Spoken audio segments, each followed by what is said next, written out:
You are now listening to Lady Denim. Kick back and enjoy the ride.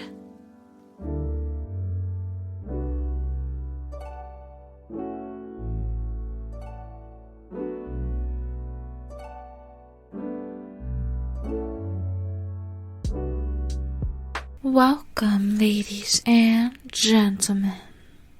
This is your host, Lady Denim, and today's topic we're going to be talking about the different faces of narcissism. It's almost nerve-wracking to think the person you thought you've known for years was a shell of a facade, created to shelter and hide the real version of themselves. And usually, the real version is a sinister boogeyman we feared as children, only far worse and unfeigned. When you hear the word narcissist, what image comes to mind? Do you think of the Greek mythology story of Echo and Narcissus? Or do you imagine the condescending, boisterous, extremely vain pathological liar? Oh, darling, you know exactly the type that I'm talking about. The one that over-exaggerates their mere existence and minimal intelligence, trying so hard to be unique and stand out, and they are so envious of those they secretly admire. Well, sugar plum, if you picture the second one, hold tight to your britches. There are 5 types of narcissists. So what exactly is narcissism? It is a personality disorder of excessive interest of oneself, an inflated sense of self-importance. The individual is selfish, charming, lacks empathy, overly entitled, and has a never-ending need to be revered without putting any effort. Narcissists are insecure and stricken with envy. They will assassinate any person's character if threatened, or if they want to appear wholesome in the person they secretly admire. You all may very well be familiar with the overt narcissist. He goes by 2 other names, the grandiose and the agentic. When you think of NPD, you subconsciously associate the overt narcissist with the disorder. And honey, how can you not? He's a charmer, very charismatic, and can smoothly talk your panties off like melted butter if you aren't careful. He's boisterous and arrogant, making his presence known by flashing all his possessions and expensive clothes like a peacock. In his erroneous state of mind, he is above the law and untouchable. He truly thinks he is God, and if you don't serve or worship him, he will seek the attention from someone else, whether it be a man or a woman. He doesn't care because he gets off to pure flattery. Oh, don't expect Mr. Over to compete for your love. He'll compete only to prove to himself he can have you at his beck and call like a dog, feeding his fragile ego. This charlatan is not too bright, but will strut around like he knows everything. Don't point out he's wrong, though. He'll throw a tantrum like a 2-year-old. Darling, the overt narcissist will always feel good about themselves and will less likely experience uncomfortable emotions such as sadness, worry, and loneliness. They also have a tendency of overthinking their own abilities and intelligence. Our second bachelor is Mr. Over's fraternal twin, the duplicitous covert narcissist. This slickster goes by 2 names as well, and they are the vulnerable narcissist and the closet narcissist. While Mr. Covert's twin brother is obnoxiously loud and overbearing, he is quite the opposite, living as an introvert. He's the type of guy to always be down on his luck, but don't be fooled. He's a defensive, conniving weasel looking to entrap you with his web of sob stories on how he could never reach his goals, casting the blame onto his nagging mama, his harem of ex-girlfriends, and that treacherous 5th-grade teacher for blocking his ambitions. And if he succeeds at plucking at your heartstrings, he'll sway you into throwing him your precious yoni, and he'll swindle you out of your hard-earned money spending it on the next gal, trying to prove he's confident, but really he is repulsed by his own reflection in the mirror. If you stand your ground, he'll play the victim somehow, making it your fault, leaving you to pick up the shattered pieces of his dysfunction.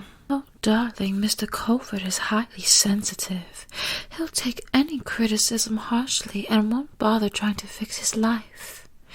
He'll complain on his caboose, wallowing in self-pity and always looking for sympathy from an unsuspecting victim, while begrudgingly wishing he could be like his twin brother.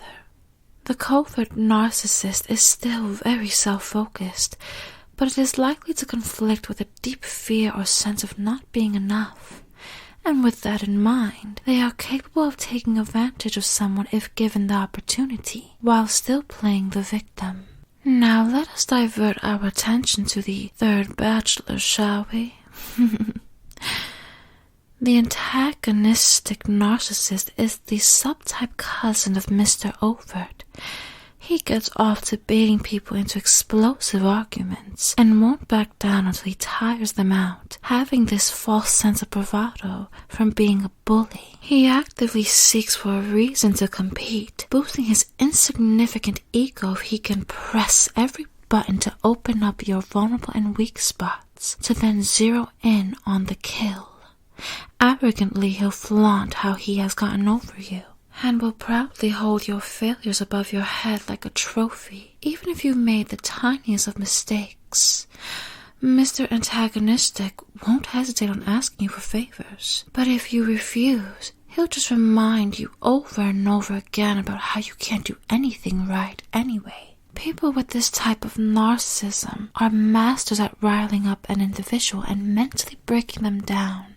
So to avoid these mental gymnastics, they keep their vulnerable and weak spots under lock and key while tormenting their victims. Our fourth bachelor is a distant subtype cousin of the twins Overt and Covert, but he is quite the opposite of Mr. Antagonistic. His name is Communal Narcissism.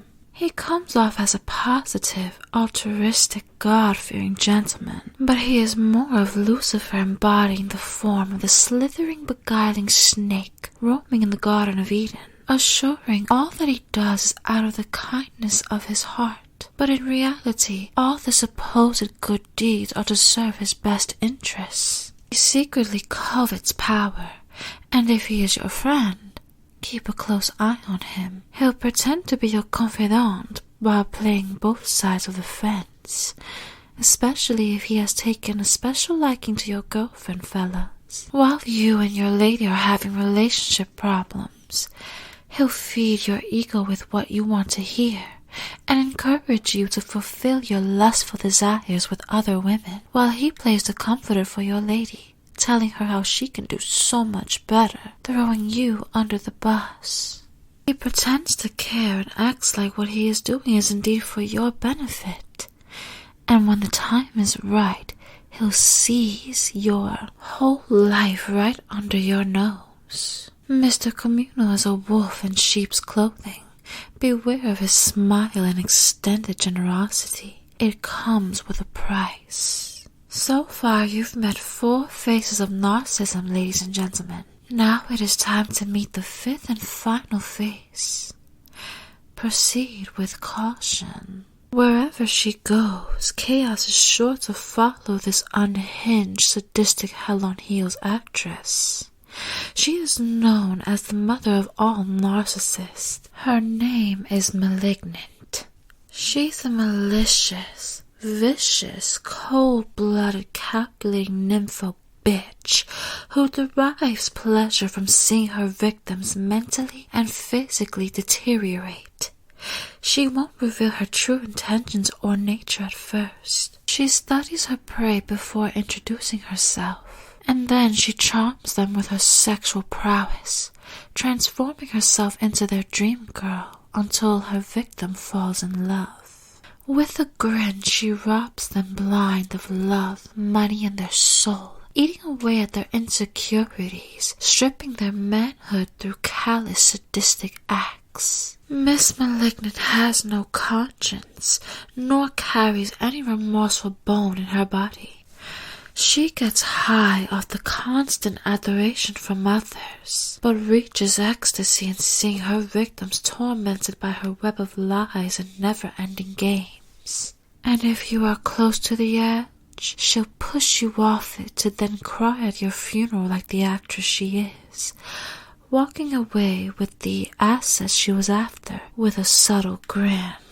Someone with malignant narcissism is considered to be the most dangerous on the spectrum. Please be careful, ladies and gentlemen, and stay clear of these individuals specifically. NPD is a mental disorder that needs to be addressed and attended to by a professional as a whole.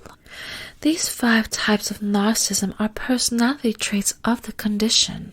I will leave a link in the description if you are curious to learn more about each one. I chose to speak on this topic and make it somewhat fun to listen to because I notice how the word narcissism is being used excessively. Oh honey, it's like a bunch of psychologists on my timeline every time I enter social media. No, but mental disorders such as narcissism need a professional diagnosis and special treatment. When you spread misinformation, you confuse others. Stop doing that and educate yourself properly. That's all I have to say. And thank you for listening. You can follow my Instagram at @TheLadyAtDenimPodcast_. You can also follow my main account and Twitter at @DenimArm. Be sure to like and follow the Lady Denim Podcast page on Facebook. Mwah. Until next time, darling.